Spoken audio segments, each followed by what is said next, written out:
Iran में जंग के पहले 10 दिन, एक ऐसी घटना जिसने पूरी दुनिया को हिलाकर रख दिया। तो हमारे सोर्स मटेरियल के हिसाब से चलिए देखते हैं कि आखिर हुआ क्या था उन 10 दिनों में और कैसे उन्होंने हमारे आने वाले कल को एक नई शक्ल दे दी। ये सवाल इस पूरी कहानी का सेंटर पॉइंट है। सोचिए, कहीं दूर किसी देश में कुछ होता है और उसका सीधा असर हमारी आपकी दुनिया पर पड़ता है। कैसे? चलिए इसी को समझते हैं। तो ये है वो टाइमलाइन जो दिखाती है कि कैसे हालात बिगड़े। देखिए, पहले ही दिन एक हत्या, 7वें दिन तक जंग पूरे मिडिल ईस्ट में फैल चुकी थी और 10वें दिन तक इसका असर पूरी दुनिया की इकोनॉमी पर दिखने लगा था। तो ठीक है, कहानी शुरू होती कहाँ से है? चलिए उस चिंगारी की बात करते हैं जिससे ये आग भड़की। तारीख थी 28 फरवरी 2026। ईरान के supreme leader Ayatollah Ali Khamenei, जो पिछले 36 सालों से सत्ता में थे, उनकी हत्या हो जाती है। अब ये सिर्फ एक इंसान की मौत नहीं थी, ये एक ऐसा पावर वैक्यूम था, मतलब एक ऐसा शून्य था जो पूरे के पूरे रीजन को अपनी चपेट में ले सकता था। सोचिए, सुप्रीम लीडर का पद, मतलब सेना, फॉरेन पॉलिसी, यहां तक कि powerful Islamic revolutionary guard corps यानी IRGC, सब कुछ उनके सीधे कंट्रोल में था। अब कहानी का अगला चैप्टर, अंदरूनी सत्ता में बदलाव।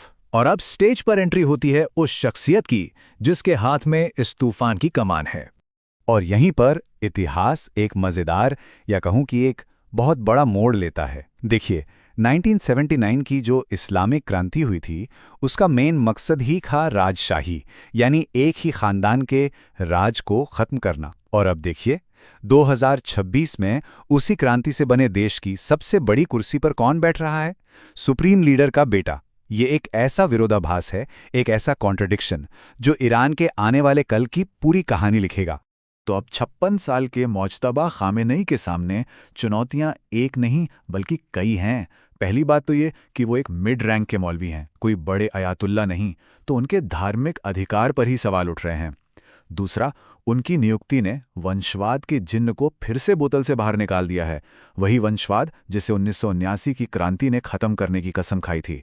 और तीसरा, वो खुद उस हमले में बचे थे जिसमें उनके माता पिता मारे गए, जिसका मतलब है कि अब वो खुद सीधे सीधे निशाने पर हैं। अब देखते हैं कि ये जो आग थी, ये ईरान की सरहदों को पार करके पूरे इलाके में कैसे फैल गई और इसके नतीजे कितने भयानक हुए। लेकिन किसी भी जंग की सबसे बड़ी कीमत इंसानी जानें होती हैं। तो चलिए अब बात करते हैं उस मानवीय कीमत की। शुरुआती हमलों में ही ईरान के अंदर करीब करीब 1300 लोगों की जान चली गई। और जो सबसे दर्दनाक घटनाओं में से एक थी, वो थी मेनाब में एक स्कूल पर हमला, जिसमें 170 लड़कियों की मौत हो गई। और सिर्फ जमीन पर ही नहीं, समंदर में भी। एक ही नेवल अटैक में ईरान के 104 नाविक मारे गए। देखिए, ये सिर्फ आंकड़े नहीं हैं, ये उस तबाही का चेहरा है जो उस इलाके पर मंडरा रही थी। अब ईरान की जो जवाबी हमले हुए, वो सिर्फ मिलिट्री ठिकानों तक सीमित नहीं रहे। जब UAE और सऊदी अरब जैसे पड़ोसी देशों में अमेरिकी बेस पर हमले हुए, तो दुबई जैसे शहर, जिन्हें अब तक एकदम सेफ माना जाता था, वहां भी डर का माहौल बन गया। और इसका असर क्या हुआ? लोग और पैसा दोनों ही देश छोड़कर भागने लगे।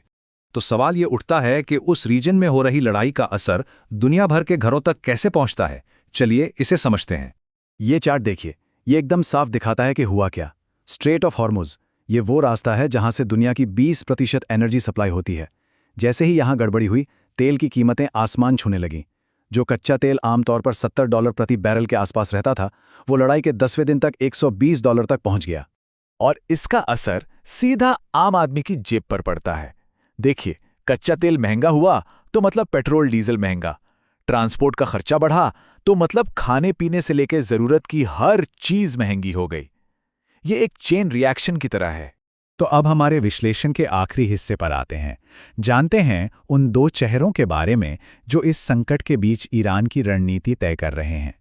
इस वक्त ईरान की स्ट्रैटेजी के दो चेहरे हैं। एक है डिप्लोमैट, विदेश मंत्री सैयद अब्बास अराक्ची, दुनिया के सामने ईरान की आवाज। और दूसरे हैं स्ट्रैटेजिस्ट, सुरक्षा प्रमुख अली लारिजानी, पर्दे के पीछे से जवाबी हमलों की सारी प्लानिंग यही कर रहे हैं। और ये दोनों कोई नए खिलाड़ी नहीं हैं। अराकीची 1979 की क्रांति से जुड़े रहे हैं और 2015 की न्यूक्लियर डील के मुख्य वार्ताकार भी थे। वहीं अली लारिजानी IRGC के पूर्व जनरल रह चुके हैं और उनका धार्मिक खेमे में भी अच्छा खासा दबदबा है। मतलब दोनों के पास तजुर्बा और सिस्टम में गहरी पकड़ है। तो ईरान में एक नया लीडर, पूरी दुनिया में टेंशन। सवाल अब सबसे बड़ा यही है कि 11वें दिन क्या होगा? एक ऐसा सवाल जो हम सबको सोचने पर मजबूर कर देता है।